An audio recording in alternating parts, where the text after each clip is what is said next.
Hello, welcome to this week's Switched On, and this week's podcast is about controllers. And I've got a few questions for Mike, so I thought we'd get underway.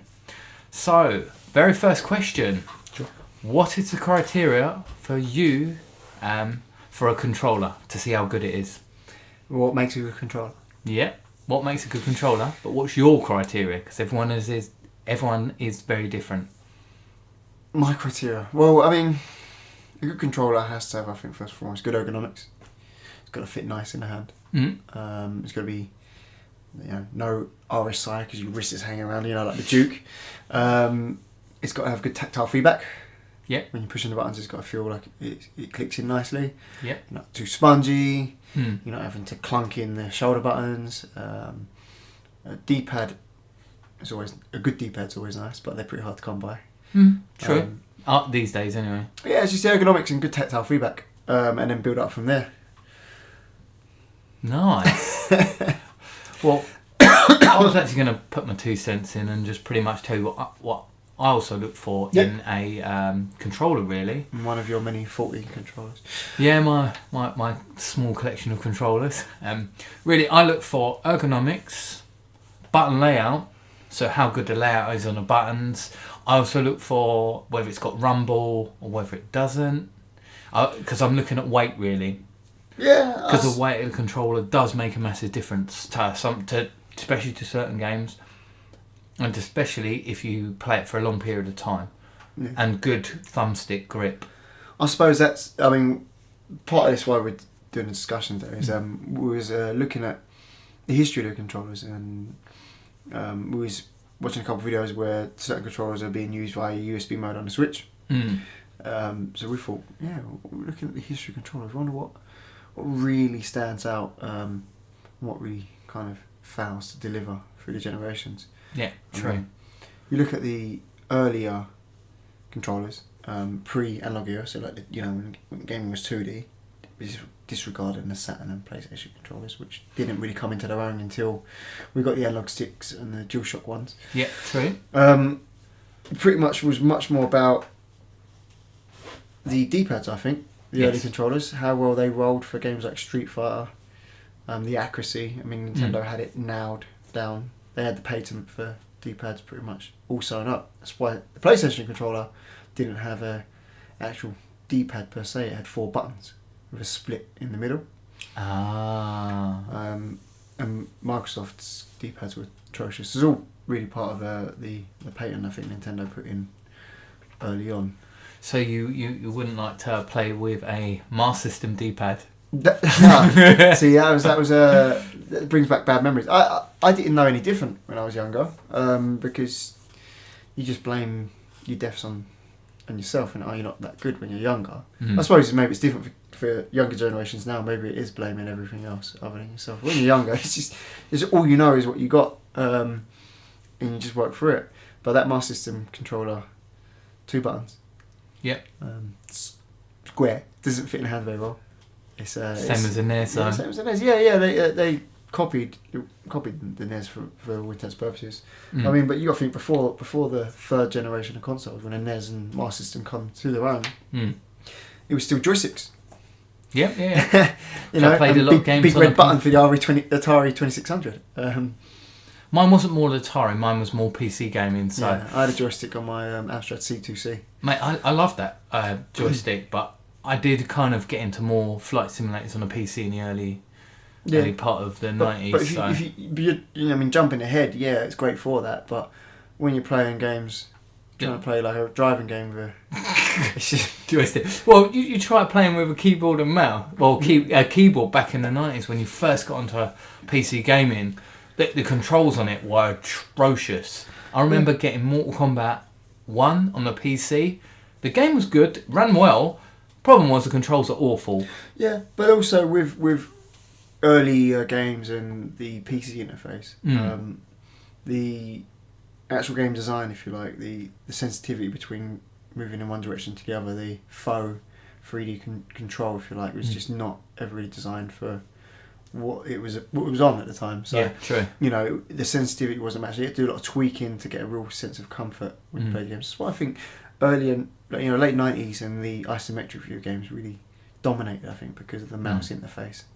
Yeah, especially things like, I would probably say things like when you played SimCity for the first time on Diablo, even in the late 90s. Diablo, yeah, very late 90s. Anything on that era. Total War's been out for a little while. Yeah. So games like that, and that's probably why they're really popular with keyboard and mouse. But personally, I think the way the evolution of controls has come, I think it didn't really start kicking off properly, I think, till we got analog sticks. Yeah, and there's a little bit of let's face it, Nintendo essentially made the analog stick happen. I know they didn't invent the first ever analog stick, if you want to be so pedantic, but the reality is they popularised it in a console format, and they made it work well, at least for the time. Yeah, it works really well. Sony's retconning their controller design to add rumble, analog sticks, and everything else you can think of into it, because they were really innovating with the controllers in the 90s. And as weird and obtuse as the N64 controller is, I think it's got great ergonomics. Again, you've got the trigger button right under your left analog stick. At the time, there was no different, and it worked really well for games like GoldenEye. Yep, perfect for GoldenEye. Yeah, and you had the idea of the right-hand side having the two main buttons sitting under your thumb, A and B, and then the C buttons to control it. Yeah, exactly. So it was really ahead of its time in some respects, the N64 controller. I mean, they wore out. That's when it comes down to the tactile feedback. The functionality was, have good durability in a N64 controller. And they weren't very comfortable either. A couple rounds of Mario Party and you're done. you're constantly running left. It's like, it doesn't keep its centre point very well. No, that's because of the way it was designed. Yeah, it's not like the modern ones, where it's essentially the N64 controller, for people who don't know, it's actually set on has a stick with a like a tilt system. So it's a curved, I'd say like a curved circular point that holds one side of it, and another curved underneath with teeth that would allow you to move it. What happens is it used to be enclosed in a box. The teeth would wear down at the bottom because it had a ball point to kind of keep it level. That would wear down, but also wear the grey plastic down, and that's why you got a really wobbly stick. The powder come out, right? Yeah, the actual physically wearing down. Where it's worn out. I mean, I know our next topic is going to be what is our favourite controller. Oh yeah. And it moves on for me historically into the GameCube era. I mean, I'll straight up tell you now, my favourite controller is the GameCube controller, and most notably the Wavebird. Because it was the first wireless controller that I got my hands on, and it really did work seamless as a wireless controller. Very, very good wireless controller. Very, very low latency. But just ergonomics are just so spot on that controller. The analog stick's in the right place. The C-stick, I think for its era, for its time, the fact that the left stick had 8 directional ridges in it, it seems it almost wouldn't make sense now, but back then it just gave you that sense of control that you are moving exactly in the direction that you feel that you need to move. So if you're running forward and you're playing something like Mario Sunshine, you know that you're getting the tilt right. Yeah. At least back then, because 3D gaming still was in its infancy. Definitely. Mario 64 set the precedent, but still, so often did games not get the control right, the camera control right. And then you got the C-stick, which is just a little knob, really. It's a tiny little knob on the right hand side, but again, it has that high resistance. It springs back quite nicely because it wasn't really used as a second analog stick, more so as it was just subtle camera control and an additional collection of buttons. I was never really keen on the C-stick. For me, I just thought it was too short. Yeah, but I mean, I'm thinking games like Smash Bros. It's more of a button. Yes. Than it is an actual. But use its camera in Mario Sunshine. Yeah. And again, you got to think about the way that the camera works in games like Mario Sunshine. It's not free roaming camera. It's swing it left a bit, swing it right a bit, zoom in a bit, zoom out a bit. And I mean, even less so in Mario 64. But it was the standard at the time. You didn't have the true twin stick control game, and that came with games like Call of Duty or even Time Splitters, which set that standard.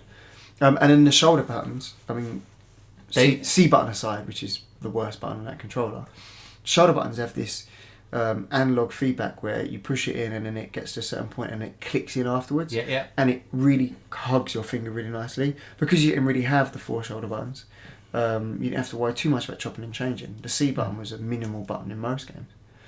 Very true. Yeah. And then moving on to like again back to ergonomics.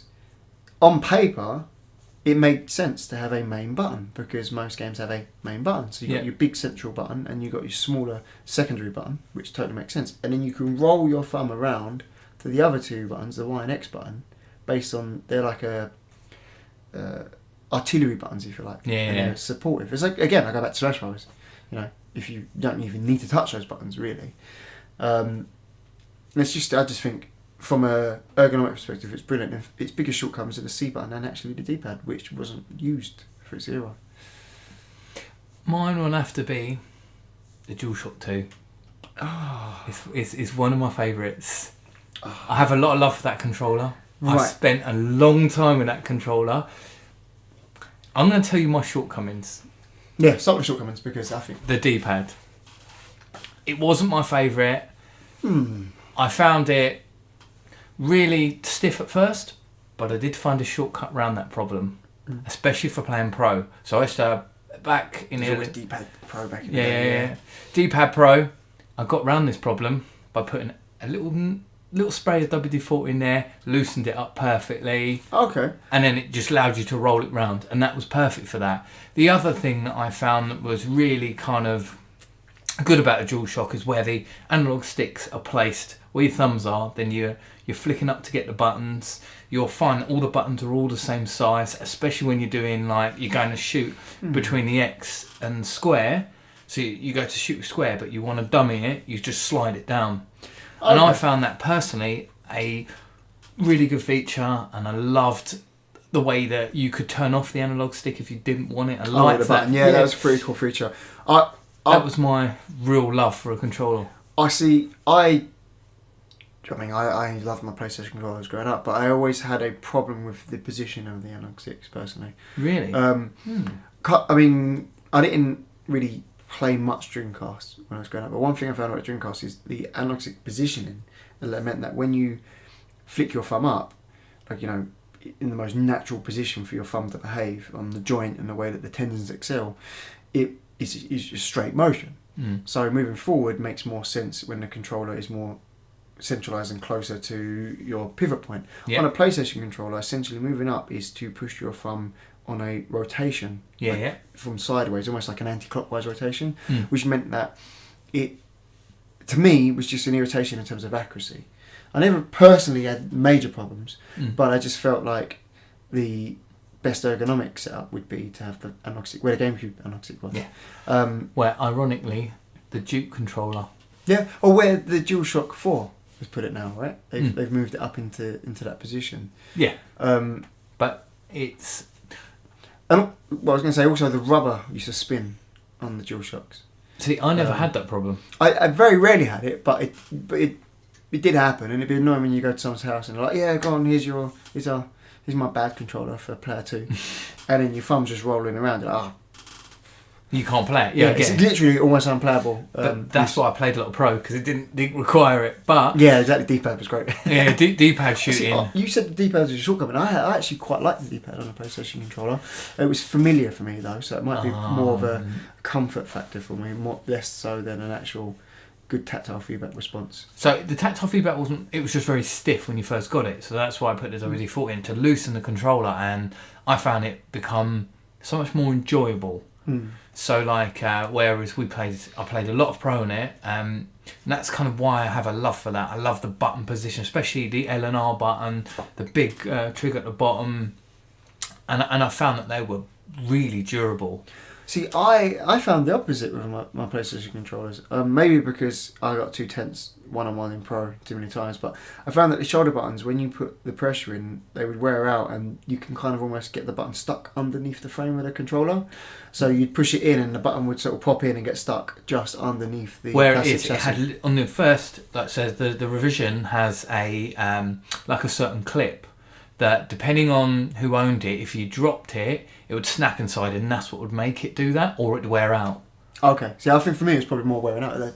Yeah. Tense pressure, you know. I've been Master League, been going through the whole tournament. I need to win this game, the last game Of the season, I get it. I mean, again, ergonomically speaking, though, that right trigger button, I had no problems with it. But objectively speaking, it's kind of curved, and I suppose if you're a sweaty gamer and your hands get a bit wet, definitely. it would probably slip off a little bit easier than perhaps, say, a controller that had a inverted, concave.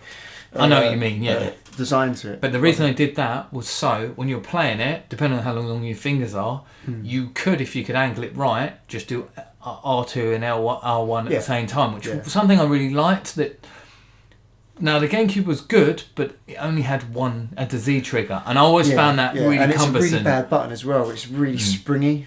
I didn't really spongy. like it. It had no movement on it. It was shorter movement than the A and B button. And it's a shoulder button, which just isn't well designed. But again, not many games utilise it in the end. But that's part of the problem why cross compatibility between games on the platforms. I mean, it wasn't just the size of the storage on the discs, the proprietary disc format. It's also the fact that there's no clickable sticks. Right? Yes. So you're losing 2 buttons already. Then you're missing a shoulder button. Then you don't have a select button. So you're 4 buttons down already. The GameCube didn't have the clicking sticks. No, I forgot about that. Yeah, because they had the clicking sticks. So I mean, the analog stick was fantastic. I think it's the best analog stick on a controller for like response. It's definitely slightly more accurate than what the PlayStation 2. But in certain games, the slight less accuracy was quite good. Like for Time Splitters, you could kind of roll it a little bit more. You couldn't. It's annoying for the right hand stick where you're aiming with that, but for the movement side, it was perfect. So it just depends how you want to you play your games and how you want to do it. I mean, myself, I kind of collected quite a big collection of PS2 controllers and PS1 controllers because they were like my favourite 2 controllers. But for someone like yourself, you probably got more GameCube controllers. I used to. I mean, I didn't have a lot of GameCube controllers. There's no lie. I mean, 4-player was always part of the reason why I'd made sure I always had 4 controllers, and I always went official as well. But I did have also quite a lot of PS2 and PS1 controllers. I just think I suppose with the PlayStation controller, I suppose the analog sticks do have a nicer, they have less resistance when you move the analog sticks. Yeah. But one test I always found is when I used to plug in a PlayStation 2 or DS2 or DualShock 3 controller into Windows, or I plug in my GameCube controllers via Windows, the floating point via the dead zone, you mean? is better. The dead zone is better on a GameCube controller. It's much more stiff and still, and on a PlayStation controller it will creep a little bit and it will have a slight vibration. And I suppose that comes back to that point as well about they always pull in left a little bit on because your thumb is always sitting there and it's always slightly, you're rotating it always more often than not in one direction. But again, PS2 controller wins out for any first person game on that system. Yeah, exactly. So I played that control, and also played quite a lot of Mortal Kombat on the PS2, which the first sort of 3D one, and I spent a long time with that, and that's kind of why I got so used to the controller, because you have to do combos. So after you learnt the combos, and not just one character, we learnt them all. And it rolls easier from down to right because it is more like one big button underneath that plastic. So when you roll this from down to right, it seems to, for me, be a little bit easier to get the diagonal. Yes, I know what you mean, in direction. And the setup of the buttons I felt really good, especially when you're doing combos, because your brain, it just sears into your brain of where everything is, and you just keep spinning around. And I found that for me personally really easy. When you try and do a fighting game on a GameCube, because the buttons aren't the same size you want to roll. I know what you mean about rolling your thumb, but I always found it quite difficult because I was probably so adjusted to a PlayStation 2 for me personally. Yeah. But that's just it. We get used to the controllers we play. I mean, I'm pretty sure most Dreamcast fans out there will swear by the Dreamcast controller, which I think, again, was very ergonomically well made. Well, the triggers are a bit weird. And it had that weird function similar to what an N64 controller had, where you can tap in a peripheral, in this case a memory card of an LCD display, which is just surreal. Yeah. Which is its own game in kind. Kind of remind me of Tamagotchi for some reason. Yeah, but you used to have certain games with the chows and stuff in Sonic and stuff that you can kind of take away and bring back. A bit gimmicky, but still pretty impressive. And Yeah, it's funny with PlayStation because they didn't evolve into the following generation of controls. Whereas you look at something like Microsoft, their first controller was, it probably comes with a warning about killing small children like the console does. It's huge. If you drop it, you break a toe. You're hugging it. Do you know what? For Halo, that game was that controller. I think the second iteration. The second iteration was better, but when you first played it, you can understand the way they made pretty it. Much built for Halo. Yeah, it was pretty much Halo controller. Anything else, the D-pad was horrible on that. Triggers weren't too bad on it. I didn't find them too bad. I hate the placement of either the black and the sort of white clear button. Because on the new one, they were right at the bottom, and they're really awkward to get to. On the Duke, they were so far away from your thumb, they were awkward to get to. So that was kind of one of the iterations. I also found that the buttons on the controller were too plasticky, and they popped in when you pushed them. Like, I know what you mean. You know, they didn't have that. They didn't have enough of a smooth transition. I mean, I know I'm someone with OCD, so maybe I'm being a bit too specific. No. But I think you're being actually precise, because when you compare it to, like, obviously Sony's learnt a lot of Nintendo for control design, because their tactile feedback, if you look at the SNES and the PS1 controls, very, very similar. Well, you have to remember they essentially designed it. I mean, together. Yeah, the PS1 is a child of both parents, Nintendo and Sony. It's only because Nintendo betrayed Sony that Sony persevered to sort of continue with that. Yeah, you're right. I mean, you take away the ergonomic grips on a PS1 controller, and you've kind of got a SNES controller underneath. Yeah. Which technically should I have said the SNES, because technically it's a child from the SNES. So it's a precursor. To make sure we're in focus. But yeah, I think what you with the controllers pre-arcade analog stick though, I think you'd have to be predominantly retro-based gamer to pick one of those controllers above a more modern controller, because your scope of games is so limited. I'll give you an example. I used to play a lot of games on emulators growing up, and I used to use my PS2 controller to play my SNES games, and it felt right. It felt okay. It wasn't the same, but it worked. But if I was to try and use a SNES controller on a PS2 game, for example, I'm missing half the configuration. It's not as transferable, and that's the only shortcoming I have with that. I mean, one honourable mention, I did think the Mega Drive controller was not that great at all, and that might be an unpopular opinion, but 3 buttons initially, 3 buttons, the spongiest start and select button ever. They never actually convinced I'm pushing it when I'm pushing the button. It did have quite a that long wasn't a maturation point. D-pad. That was a disc that you rocked backwards and forwards. Yes, in it's the a right Master direction. System. It's a Master System in a bigger piece of plastic, right? Yeah, essentially. It was a terrible feeling. Terrible feeling. It was. Fit in the hand a bit better than a SNES control. Much more hand control, comfortable. ABC buttons, lovely size.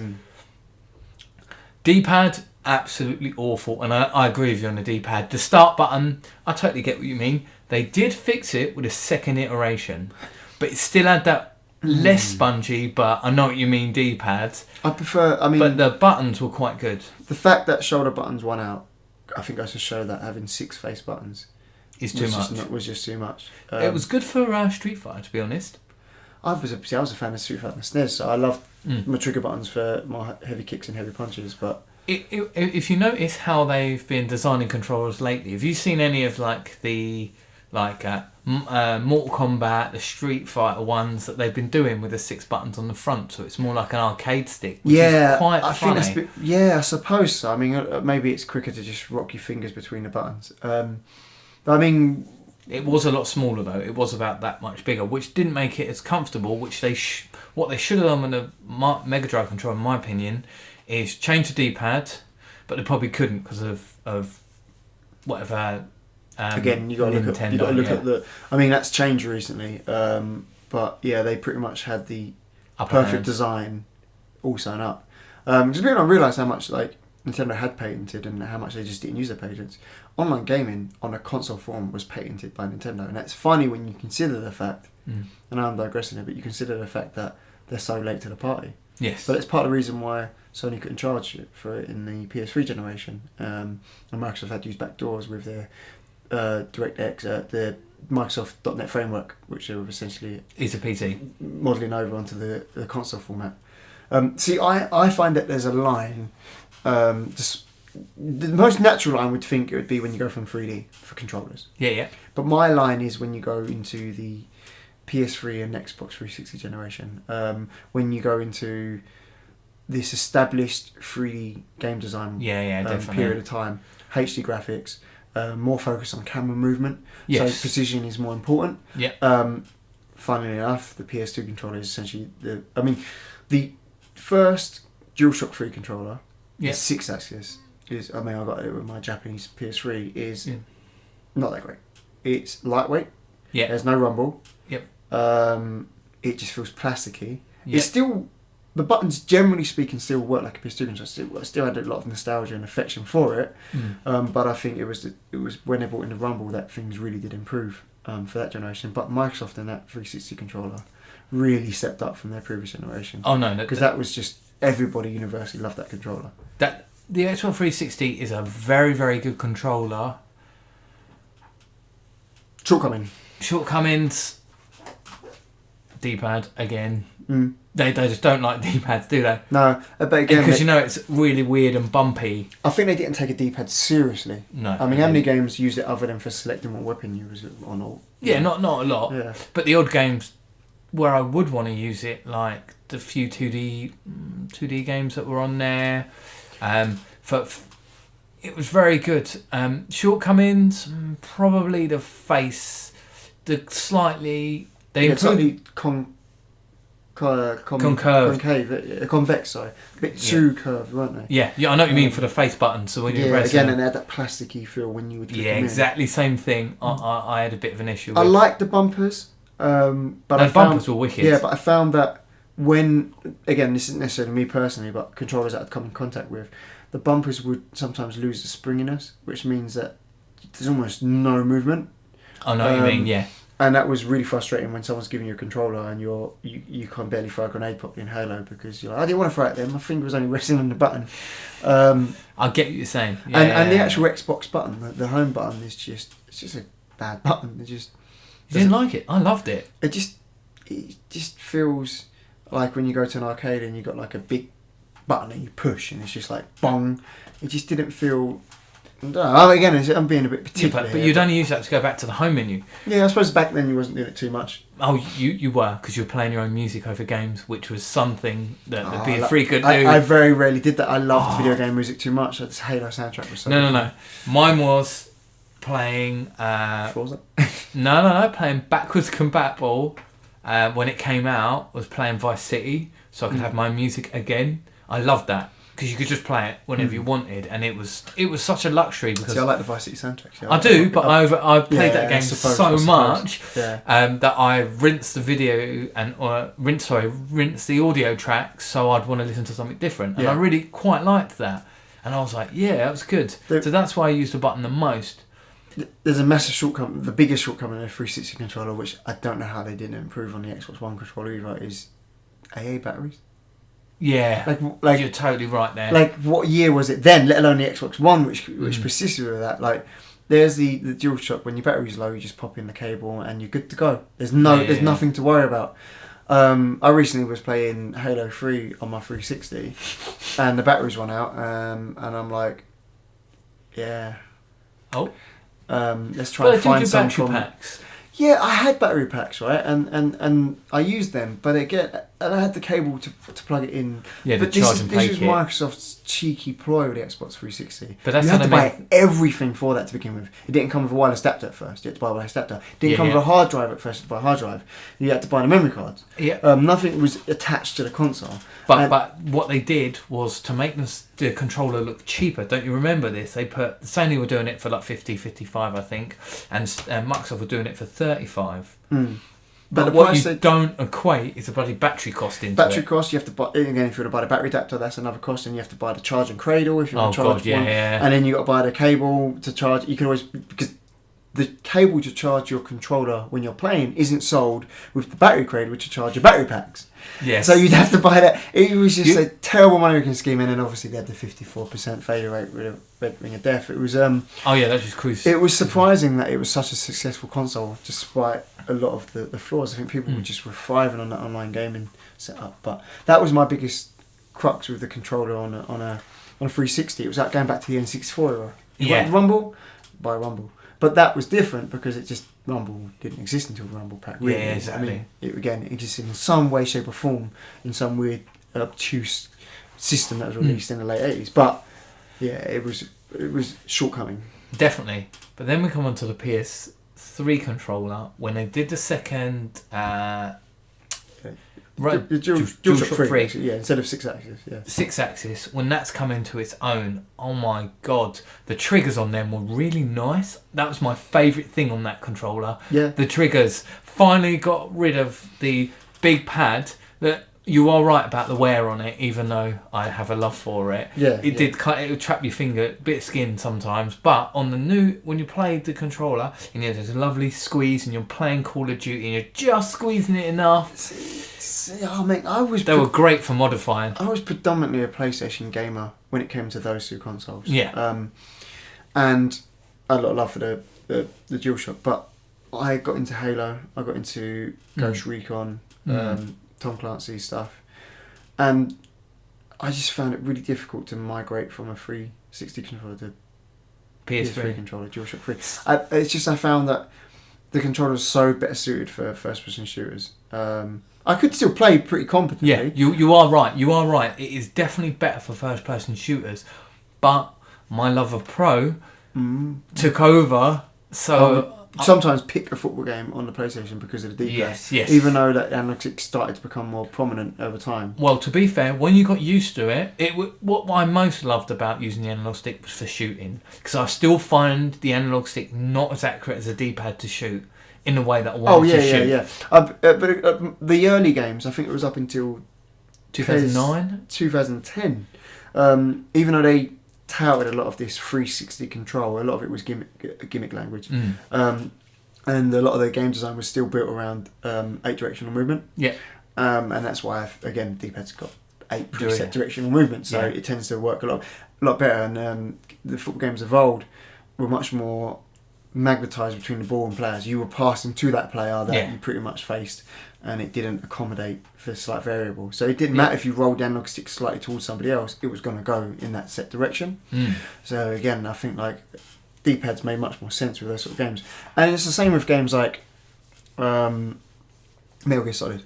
Yes. You know, third person games I still think felt a bit better on a PlayStation controller. I think more so just for me, maybe it's just again coming from the PS2.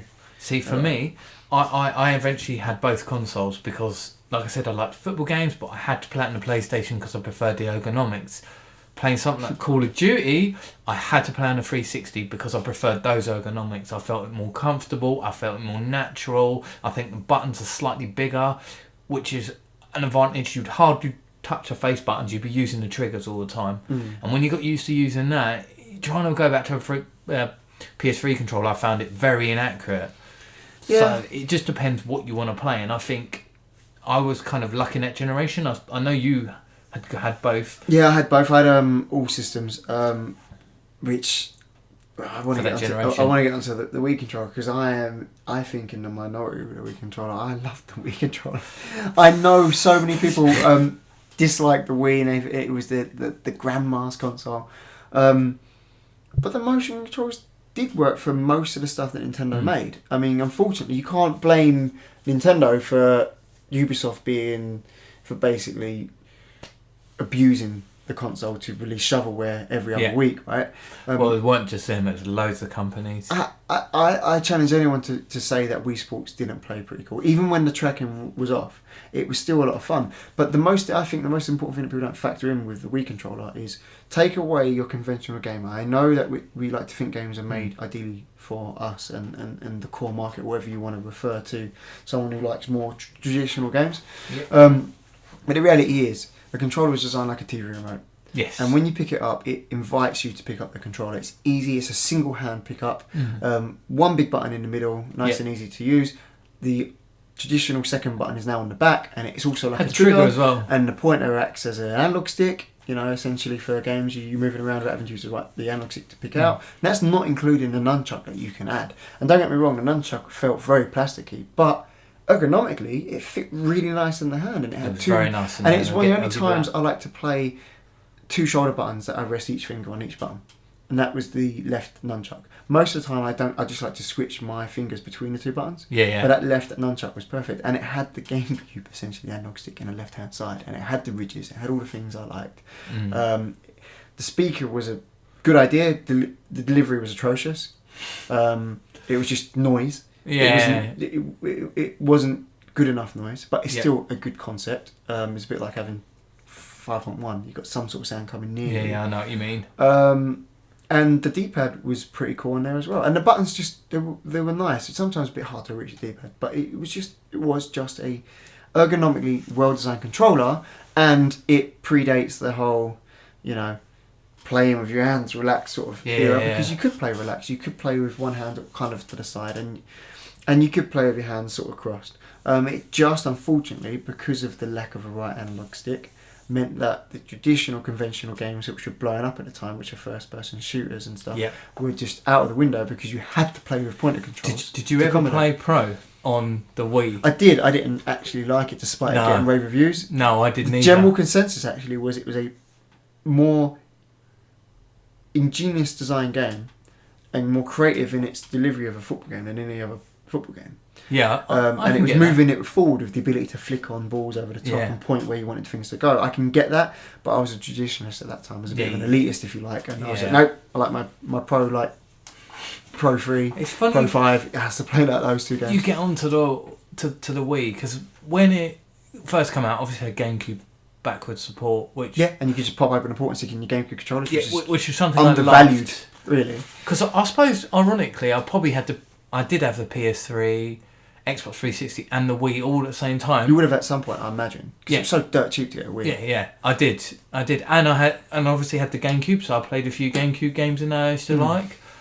And I think for the console itself, it's great because you could have the GameCube controller for some games, and I had, you could, and I did like the classic controls, which I did later on, which they were really nice, to be honest. I think I've got about 4 or 5 classic controllers. I've got the original classic controllers, which is around kind of like a SNES. Which is, at the time, people don't value nostalgia, but you see online now that the younger generation's like, oh my god, that game came out in 2010. That's ages ago. Well, when the Wii came out, the SNES came out 16 years ago, right? So that was a long time ago, and we were clamouring for nostalgia probably more than we probably were for a long time. And having that SNES vibe to it, and being able to play SNES games, obviously they're a virtual console, and it could play 64 games because it had enough buttons.